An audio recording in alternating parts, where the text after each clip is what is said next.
Les Jeux Olympiques, c'est le plus grand événement sportif international. Mais au-delà de la compétition, nous avons tous envie d'en faire un élément fort de fête, de rencontre, de convivialité. La désignation de Paris pour l'accueil des Jeux Olympiques et Paralympiques de 2024 offre une opportunité supplémentaire, celle d'organiser une Olympiade culturelle entre 2020 et 2024. Ainsi, après une première concertation des acteurs culturels en septembre 2016, ces derniers ont été conviés à l'Académie Fratellini le 9 novembre afin d'en aborder les enjeux et de partager des retours d'expérience.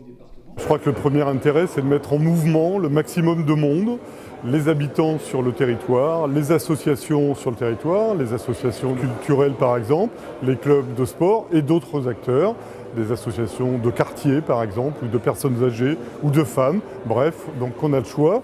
L'idée c'est de les mettre en mouvement et de les impliquer au fond dans la préparation de cet événement et de leur laisser une belle mémoire. Alors pour l'Euro 2016, on a choisi de créer un spectacle avec les apprentis de l'Académie Fratellini sur la thématique du football. Le spectacle s'appelait Hors-jeu et on a fait le choix de le jouer dans l'espace public pour aller à la rencontre des gens. Le spectacle a tourné plus de 15 fois sur le territoire de la Seine-Saint-Denis. Donc c'était vraiment l'occasion de faire la rencontre entre cirque et foot, mais du point de vue du cirque. Et donc les gens se sont tout de suite apprivoisés avec le spectacle parce qu'ils ont reconnu en fait un spectacle de foot détourné. Aussi ambitieuse et innovante que le projet olympique, cette Olympiade culturelle doit favoriser la rencontre des acteurs culturels et sportifs, ouvrant à de fructueuses dynamiques pour nos territoires et à la plus large participation des habitants de Seine-Saint-Denis. C'est aussi un levier important pour faire que ce plus grand événement sportif international, ce soit aussi une grande fête populaire, artistique, culturelle.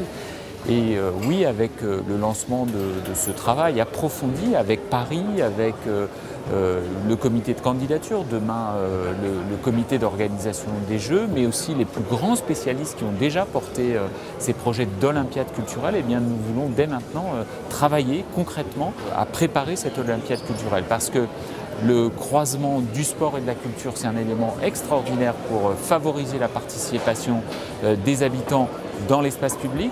Parce que la culture, c'est aussi un levier de transformation de notre territoire, d'émancipation des habitants. Et puis, justement, dans cette nouvelle page du destin commun entre Paris et la Seine-Saint-Denis, eh bien, la culture, parce que des équipements, des compagnies, des lieux culturels sont souvent à cheval entre nos deux territoires, eh bien, c'est un bon moyen de construire concrètement le Grand Paris de la culture.